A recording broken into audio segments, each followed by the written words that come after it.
Wow, that was huge. Oh yeah. Wow, That dude. was killing me all night. My stupid hip. I feel a little compressed. We don't want to feel compressed over here. So I'm really 5'3". That other quarter inch is in there. it's in there. It's in there.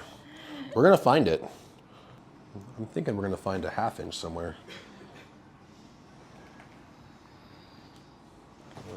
All the way down there. Good. So I'm gonna pull easy here.